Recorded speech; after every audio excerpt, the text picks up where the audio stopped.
Okay, episode 2, we're here, fixing Frankie. Scott Fawcett episode. Scott Fawcett is an absolute lunatic. He's a wild card. He's a wild boy on Twitter.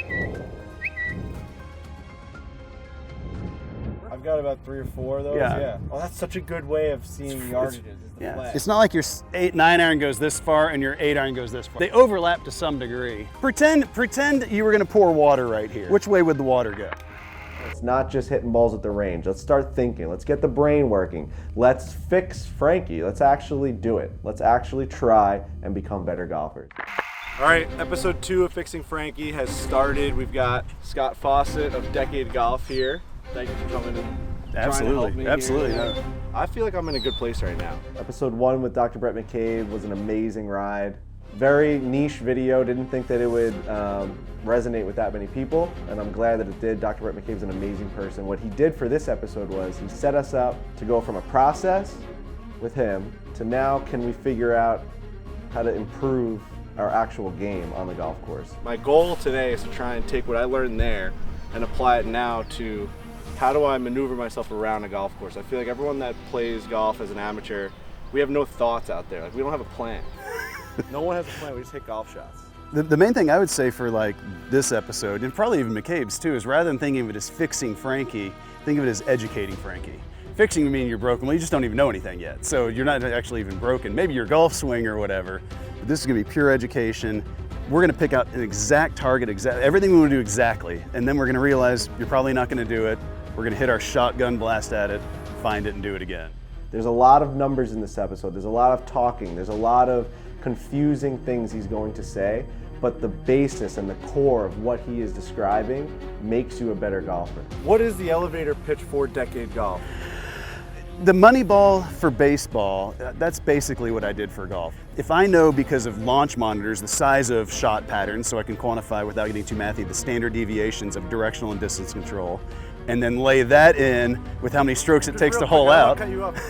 You're gonna break my. I'm not going to. I might end up in a hospital. If you keep talking like that, I'm gonna end up in a fucking mental hospital. It's the mathiest word I'll use today, I promise. My dad did come to the golf course this day, just to bring the vibes up a little bit. I thought there was gonna be a lot of math, a lot of confusing things that Scott was gonna be saying to me, so I wanted my dad to be there to see if he can kind of calm me down, ease me into this new way of thinking on the golf course.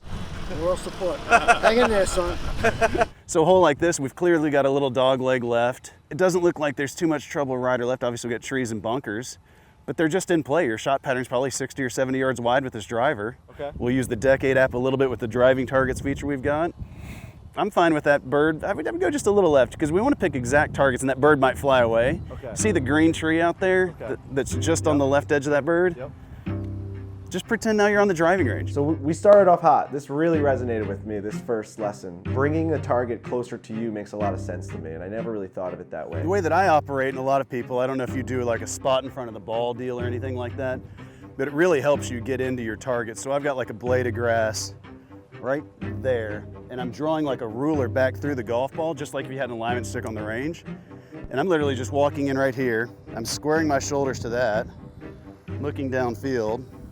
Why are we looking out there and trying to find things when we can just draw a line right on your target, right to the ball, and just look right there and go through that target?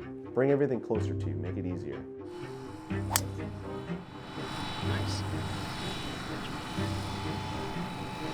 Beautiful. All right, that's a good start. That's a good start. I can't even speak. Focus on a good start. And like, where are we trying to hit this shot? Things that I genuinely do not think about. So if we can pair the process with Dr. Bhrett McCabe with now executing the correct shot with your swing, with your abilities. But are you aiming? Are you setting yourself up for success with just the aiming of the golf shot? Again, that's the point though, as a 10, as long as you don't just hit really bad shots, like just where you just don't make doubles.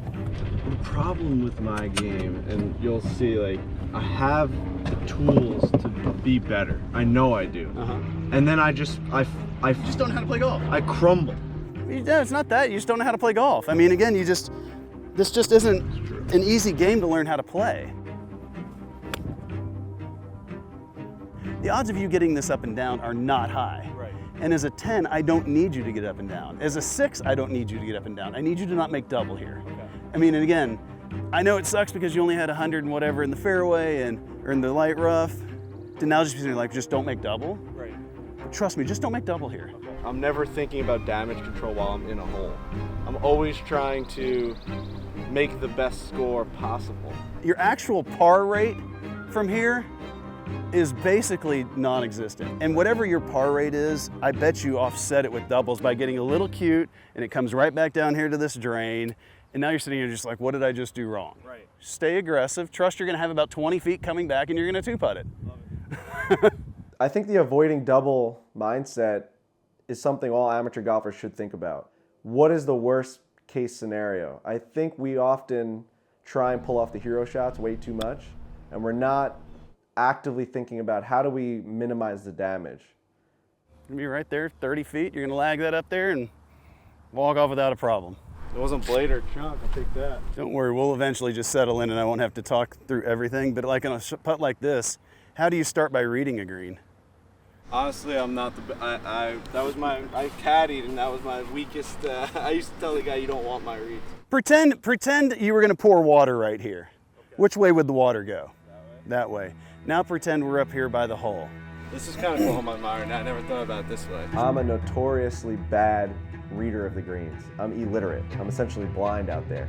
Just pretend you poured the water right here. It'd still kind of be going a little bit here, and then as we get to the hole, it's going to start going a little bit. Okay. But overall, in the first part of the putt, it's got more speed, so it's not going to break as much, regardless of the slope, because it's got speed to go through it. Once you get up here, it starts to, the ball slows down, so the break has more impact.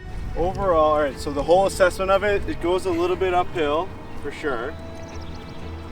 It's gonna push right off, and right when I make contact, and then come back. So, I mean, at the end of the day, I'm not giving up the hole that much.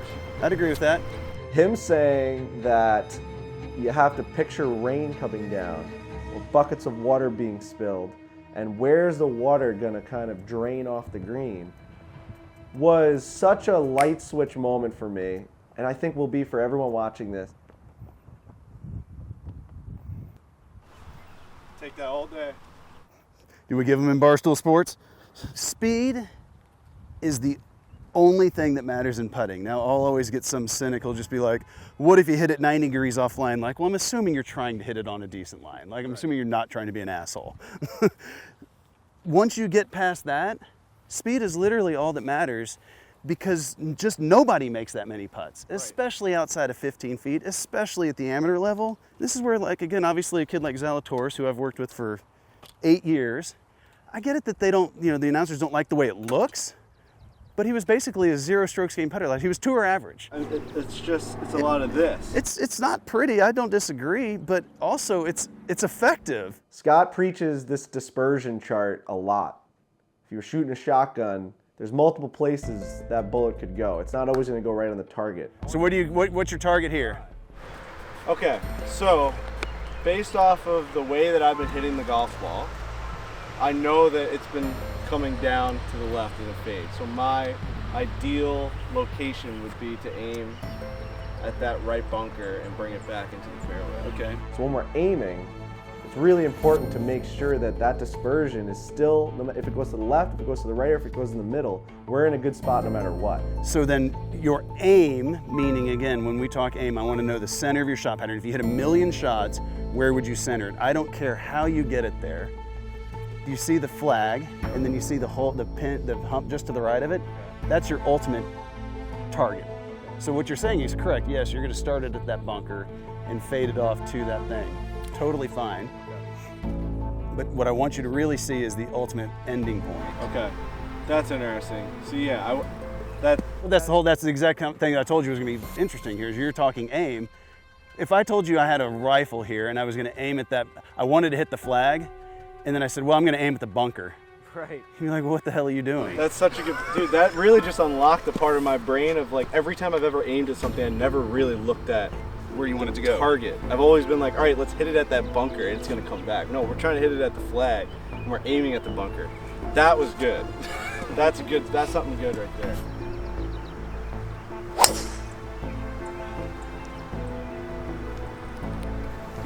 How about that? Did that one get to the bunker? I don't know if it got to the bunker, but definitely Laser beam. was a laser beam, but I just pulled it off of my, like I almost hit it as if the bunker was the target. Or you just have a shot pattern and you hit it on the right side of your shot pattern. I mean, that's really the key. The way I look at that shot was your face and path were pretty well squared up. Like, that was a good shot. That's what we want the right shot to be, is just a straight shot. We don't want the right shot to be a 30-yard cut. That would be a problem. If the right shot's a straight shot and the left shot's a pretty wipey fade, perfect. He takes his long walk to the whites. I'll tell you this about my dad. My dad will take every single advantage on the golf course as he possibly can. If you tell him he can hit from the reds, he's going to hit from the reds. He's just going to try and get as close as possible. He's got to leave halfway through because he's got to get to the restaurant. There you go. No problem. Guy's dialed right now. So I've got the flag, and I've done this a million times, so I'm pretty good at following it across. Yep. And then when I see the trees, just right at the highest point, like where it scopes in, then you can just walk up here and just confirm, are you correct? Bam, it's correct.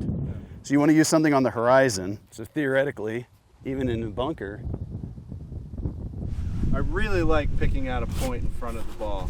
Once you get good at it, Makes sense. once you get good at it, dude, it's the only way to go. Because I feel like for my whole life of playing the game, every time I've done the look, the walk up, then I look down, I've lost all thoughts of where it actually is. Because now it's just a guessing game. Now, I mean, obviously you won't be able to do that, but if I could just pick out a little spot, I'm looking at it right now, like that's where I got to go through. Oh, that's just too much sand. How do you hit these shots like as pure as possible all the time? I know it's an impossible question. You want to try to stay as still as possible and get this one further back in your stance. I mean, like, Wow. Keep going. well, yeah, but see, the problem is you're pretty open right here. So, I mean, so get back here, get behind. You can tell that's basically your line. This was a big aha light bulb moment, my alignment. He saw that I was opened up and my natural alignment wasn't where it should be. Those lines look parallel. And it's funny because literally as I was standing back there, it's hard because I don't teach mechanics and I don't want to get into the mechanics because that's your deal. The part of me sitting there is like, he's going to hit this fat and left and right. There's no way I make contact with this golf ball. Yeah, you will. Watch. You'll hit it first, even. Something with better aim. That was kind of revealing.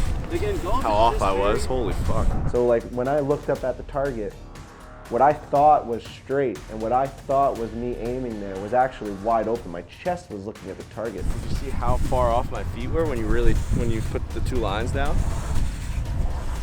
Like, yeah, I would have raked the bunker. Appreciate that. That little change for me unlocked so many different things. Do everything for him. That's right.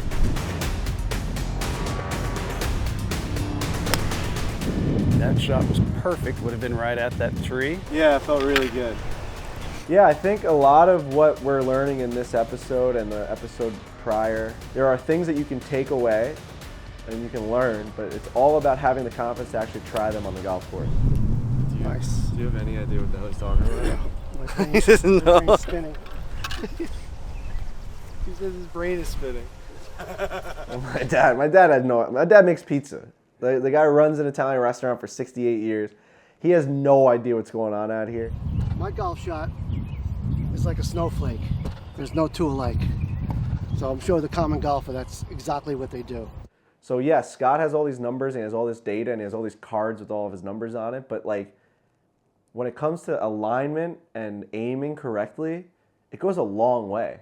It's not just about where you're hitting it. It actually sets you up for a good swing. It's really, really interesting. The hardest part to understand with why course management, why you just have to play patient, disciplined golf. On the PGA Tour, 3 feet is basically 1 shot to hole out. 8 feet is 1.5 shots to hole out. So in the first 5 feet from it's good to it's a coin flip, you lose that value in 5 feet. It takes 24 more feet out to 32 feet to lose the next half shot. So like, I'd rather you be 15 feet than 20 feet, but I don't really give a shit. Okay. Yeah. I'd much rather you be 3 feet than 8. Right. But you've got to think again of these shot patterns. So you hit a great shot there. It wasn't quite the right club, But it was a beautiful shot. But then when I hit my shot, you're like, wow, that's beautiful. It's a laser beam. It's right at it, blah, blah, blah. But look at actually where ours wound up, how far they are from the hole. Yeah, it's not that big of a difference. Right. Is unless you hit it both the right distance and direction, it almost doesn't matter. And that's the thing that I think people really have to just sit back and realize you just don't have much control over the ball. Okay. Not enough control to get it in that small circle where it really matters. And again, your head's supposed to explode right now. Don't worry. He was just saying he doesn't know much about our, like, he's so busy and doing all this stuff. He's like, oh, I don't watch a lot of your videos. I'm like, well, you're dealing with an absolute mental case today. I mean, you are. You're a golfer. That's all I needed to know. I feel like I need an ice pack on my brain. I think a lot of this is too much, but like, let's try and get better. And if this is a way to get better, I'm all for it. And I really do think that there's things in here that everyone can take.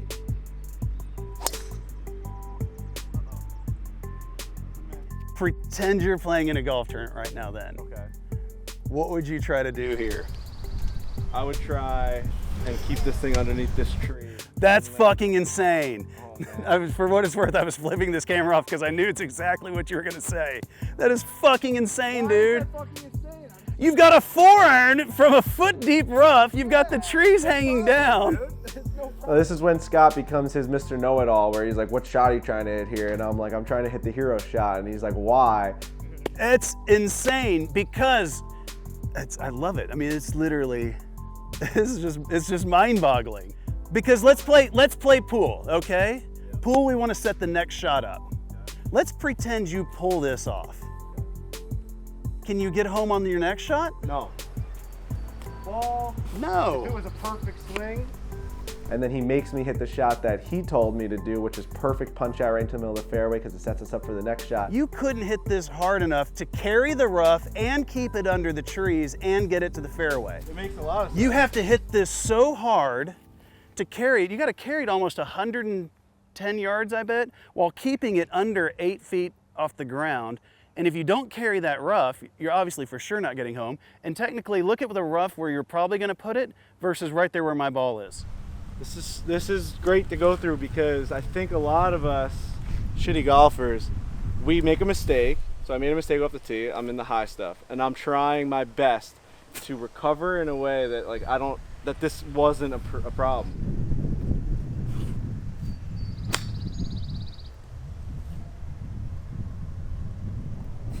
Now, stay there. And then he made me try the shot that I was attempting. And it goes back to his system of how do we avoid doubles? How do we avoid the blow-ups? This was all the problem.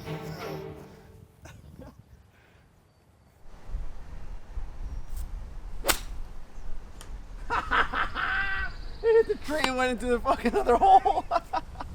Hey, that's some good shit right there, man. After meeting Scott in person, I definitely think he's more normal than people think he is on Twitter. I think he gets into a lot of shit because he has a dry sense of humor and he likes to stir up controversy and fights. Oh, that's great. That was fucking amazing.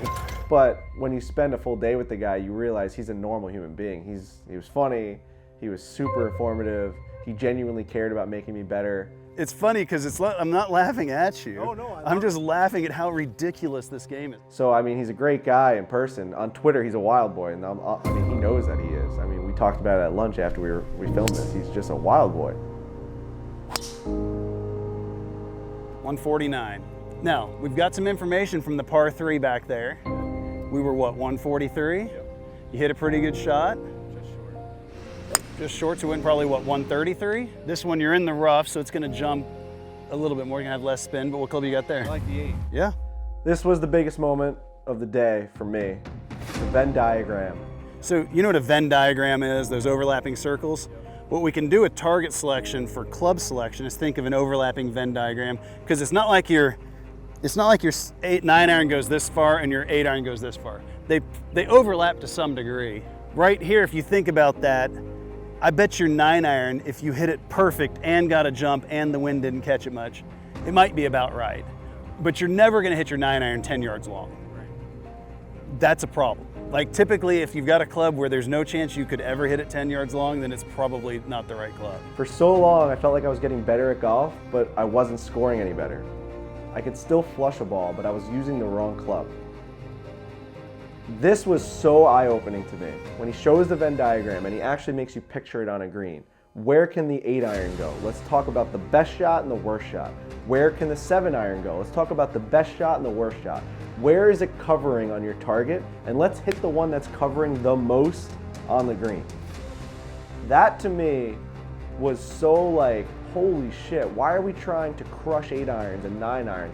Why aren't we just taking smooth 7s when even the best 7 ever is still in a decent spot, but the worst 7 ever is still in a decent spot? Like you always have a chance with a certain golf club. And are you picking the right one?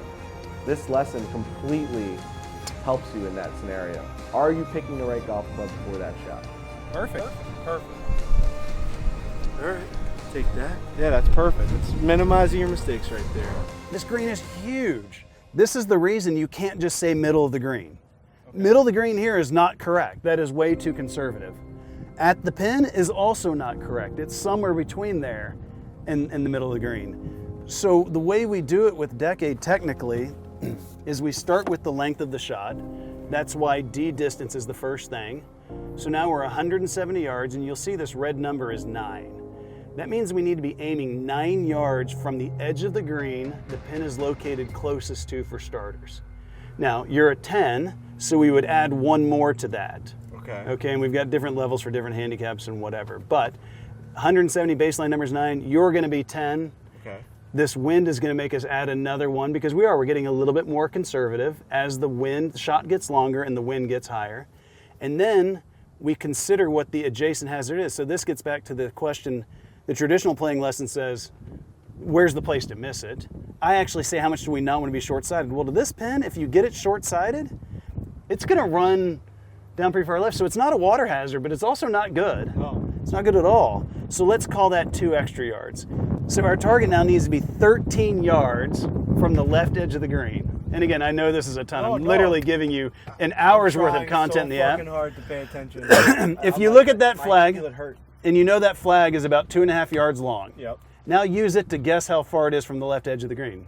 4? I've got about 3 or 4 of those. Yeah. Oh, that's such a good way of seeing yardages is the flag. So about that 2 yards each flag? 2.5 yards, about 7 feet usually. When he would tell me, all right, your aim point on this is 9 yards to the right of that flag stick. What the fuck does 9 yards mean? I'm 150 yards away. How am I supposed to see what 9 yards is? Is it over there? Is it over there? It's a visual learning piece. It's a visual aid. Wow, that was huge for me. I use that every single time I golf now. That was good. I needed that. I needed to know what that was. See the stake just left of the cart sign? Yeah. That's your target. Oh yeah, it goes right up. So that's, and again, it's amazing. You'll always find something that makes sense. So technically, again, this is where I don't want this to seem too convoluted, but 170 yards, baseline number is 9. You're at 10, so we add one more than that, so that's 10. The surrounding hazard is 2. So now we're 12 yards from the left edge, and the wind is an extra yard, so we're 13 yards from the left edge. So what are you going back to? How far did we just hit 8 on the last hole? Yeah, well, we had on that last hole, we had what? 149. Yeah, we had 150. 150. And you hit that 8 pretty good. Yeah. You came up short, right? Yeah. So you hit probably like 142? It's like, I know, it's like just 7. Scott? You couldn't hit this thing 20 yards long if you tried to.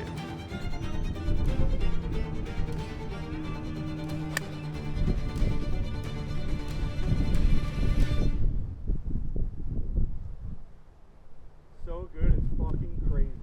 Holy shit.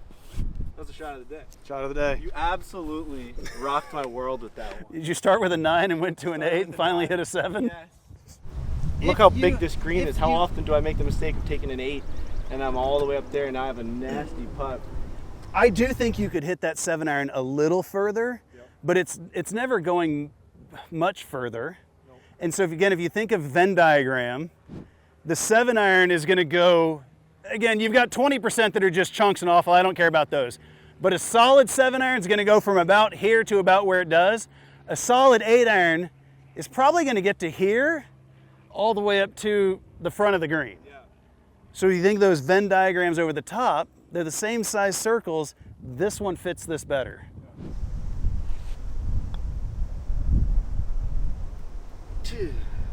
We're learning something here. We're learning a lot of things out here.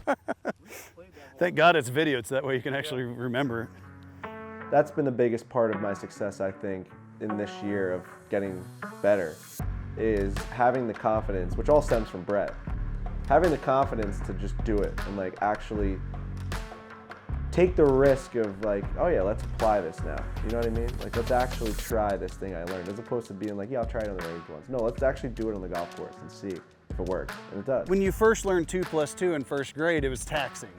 And then when you learned pre-algebra in 7th grade, it was taxing. But now none of that's hard. This is... Well, pre-algebra to me is, math to me is a nightmare. That's why today's been tough. This is a lot of information just because you've never heard it before. Right. But it's not that hard. No. You just have to learn it. You're really good at, like, you say all the technical things, and then at the end you like put a spin on it that makes you understand it. I hope. You do. So it's more, it's more saving the blow-ups as opposed to like stretching out the big holes. When you finish a round of golf and think you should have shot lower, it's not because you think I should have made more birdies. It's because you think I shouldn't have done the stupid shit. We're trying to find the stupid shit before we do it. That's interesting. I never think of it that way, ever. We're trying to find the dumb stuff before it happens. And that's just all situational awareness of just recognizing I'm in a bad spot here. And that's okay. So yes, it's a lot. Guys like my dad are not going to be able to understand it, and they're not going to be able to like take it in. They're going to think it's crazy. All right, I'm going to be leaving now. So, all right, good luck with the rest of this, but maybe on the next episode, we'll get one of the top brain surgeons. I think that'll fix Frankie. All right, there we go. No, he's doing a great job here. Where do you got to go back to the restaurant? You have to go back there. I mean, what do you think? Is this a lot for you to handle? Yeah, my brain is exploding. I had to walk away. If you talk for like a minute and a half, I'm done. So you have to get it. I think he follows in my footsteps. I'll watch the golf tips on TikTok, but I see if they're over a minute and 30 seconds.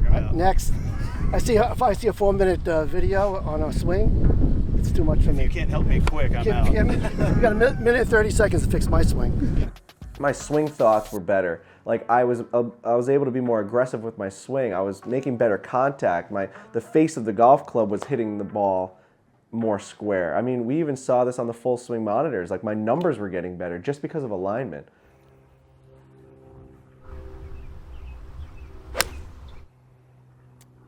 And this is where, again, like the main thing for you as all, I don't want to say amateur sounds like the wrong word to say, but everybody who's improving at the game, your ball position is all over the place. Like that thing was so far up in your stance, and I'm thinking to myself, there's no way he doesn't hit this just high and right. So if you think about a hula hoop coming in, so imagine I've got a hula hoop on an angle. If the ball position isn't in the exact same spot, so imagine the hula hoop is submerged to where there's 1 foot that's disappeared. If I don't have the ball position in the same spot, the hula hoop's entering the ground in the same spot every time. And unless I put the ball in the same spot, it's going to be a problem. And so when you've got it just moving all around in your stance, your swing can't be consistent. Wow. That's better. That's better. Here, this feels comfortable. Yeah. That's not right. I'm not saying it's right or wrong. I'm just saying you've been all over the place. Again, I'm really not saying one is right. I'm not saying one ball position is right versus another. You just need to be better at putting it in the same spot. And damn sure into the wind and the front of your stance isn't where it needs to be. All right. There's a core group of golfers that are searching for that next thing that's going to make them better. And they've hit a million balls at the range, and they feel like their game's getting better, but their scoring's not getting better. And this is like that little different way of thinking. Hogan had a great saying. It was, if you can't putt, you can't score, but if you can't drive it, you can't play. And I look at my own golf career, like I usually, even though this is obviously a rental club with a stiff shaft, I usually drive the ball pretty long and pretty straight. And from there, it's kind of hard to screw it up too much. So I usually am a pretty good player, almost simply because I drive it well. For everyone, you included, becoming as good of a driver as you can is for sure the easiest way to get great at this game.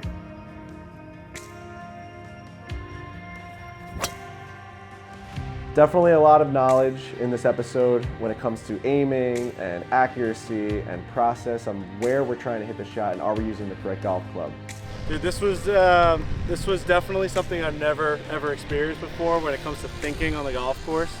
I think we for sure learned a lot of stuff out here. I would certainly think I so. appreciate you coming out here, man.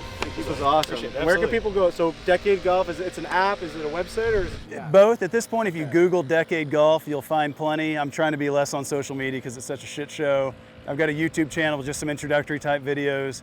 But definitely, if you just Google Decade Golf, decade.golf, you'll find it all. Decade Golf is truly, truly an incredible tool. We're not doing a commercial for the guy, but it works. There's a reason why everyone uses it. Perfect. This was good. Yeah. We'll see where we go from here. Episode 3, Trevor Immelman on the putting green. The guy won the Masters. The guy is the voice of golf now on CBS. He's an incredible human being that also is able to relay the information that he has in his brain in a super digestible way. When he talks, you're like, I get it. Okay, so pull it tight. Whoa. Wow. Okay, so you can see a little bit of a... Yeah. It helps with a few things. It helps with, you get a better visual for your stroke because you can picture the arc better, but also it gives you a nice visual for the line the ball needs to roll on. That's all we're trying to do here. We're trying to get better at the game of golf, one episode at a time, and I just hope that it resonates with you guys and you're able to take it for your own game. So we'll see you episode 3 with Trevor Immelman.